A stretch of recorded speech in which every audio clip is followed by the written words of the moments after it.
বন্ধুরা, চলে এসে গেছে নতুন একটা ব্লগ নিয়ে। আমার ব্লগে তোমাদের সবাইকে স্বাগত জানাই। সবাই নিশ্চয়ই ভালো আছো, আমিও ভালো আছি। তো চলো জলখাবার দিয়ে আজকে ব্লগটা শুরু করি।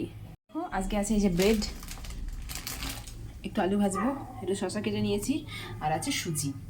তো এই দিয়ে হবে জলখাবার। থালা ওইদিকে রেডি আছে, চলো করে নিই ততক্ষণ। তো এই যে ওইটা ভেজে নিই, তারপরে এই কড়াই রুটিগুলো একটুখানি অতি করে খেতে নেবো। আমার এই আলু ভাজা তেল আর হলুদও থাকবে, ওই রুটির পেছনে যে ছোপটা পরে আমার হেভি লাগে, হলুদ হলুদ। আর তারপরে খাওয়া দাওয়া একবার জলখাবার খেয়ে এটাকে এখানে কটা বাসন পড়ে আছে, সকালবেলা চায়ের পরে একবারে মেজে নেবো জলখাবার খাওয়ার পরে। কেন এখন একবার মাঝে আবার জলখাবার খেয়ে তো বাসনগুলো হবে, এভাবে একবারেই মেজে নেবো। স্যালাড আর আলু ভাজা দিয়ে দিচ্ছি, আমার হাজব্যান্ড বেশি ভাজা খায় না। আর এই দেখো রুটিগুলো একটু সেঁকে দিচ্ছি, তিনটে করে ব্রেড। তারপর রেডি হয়ে গেছে সকালের জলখাবার। এরকম এরকম হলুদের ছাপগুলো থাকে, আমার হেভি লাগে। তো চলো খেয়ে নিই গা। ভাত বসিয়ে দিয়েছি, মানে কি চাল জলটা দিয়েছি, জলটা গরম হলে চালটা দেবো। আমাদের জলখাবার খাওয়া হয়ে গেছে। অল্প একটু কলাইয়ের ডাল করবো, একটু আদা মৌরি বেটে, বেশ ঠাকুরবাড়ি একটা গন্ধ বেরোবে। আজকে কী করবো দেখো, শুধু কলাইয়ের ডাল এবেলার মতো। আর দেখো পালং শাক আছে, মূলো আছে, শিম আছে, বেগুন আছে, একটু চচ্চড়ি করবো। বড়ি নেই, এইটাই করবো।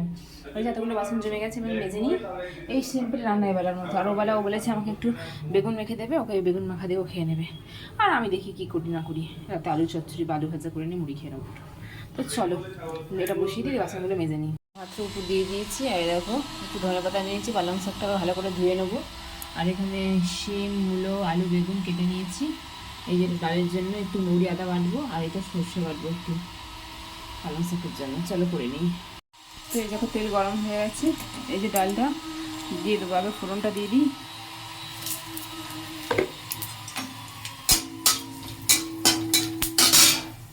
তো এই যে ডালটা ফোড়ন দিয়ে দিলাম, একটু নুন কম হয়েছে, একটু নুন দিয়ে দিচ্ছি। ডালটা দিকে তারপর মশলাটা বেটে নিই।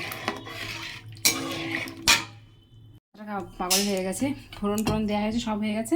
তারপরে মনে পড়লো যে মৌরি আদা বাটাটাই দিয়ে নিই ফোড়নে। আবার সামনে এক ফোঁটা তেল দিলাম, এটা একটু ছাঁটে নিয়ে এটা দিয়ে দেবো। ভালো লাগে বলো তো একই খাটনি ডবল বার করে খাটতে। ডালটা ছাঁটানো হয়ে গেছে। এবার দেখো এগুলো একটু ভাজা করবো। আমি একটু রাঁধুনি আর পাঁচফোড়ন মিশিয়ে দিলাম, তাহলে টেস্ট হয় পালং শাকে। এটা হোক, ভাজা হোক। তো এই দেখো ঢাকা দিয়ে গেছিলাম, এক ফোঁটা জল দিয়ে গেছিলাম, অনেকটা জল বেরিয়ে গেছে।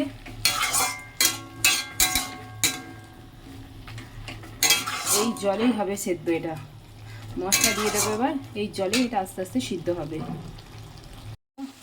চটচড়িটা হয়েই এসেছে, এবং শুকনো হয়ে গেলে নামিয়ে নেবো। যেটুকুনি আজকে উঠবে এবেলা, বাকিটা ফ্রিজে রেখে দেবো, কালকে খাওয়া যাবে।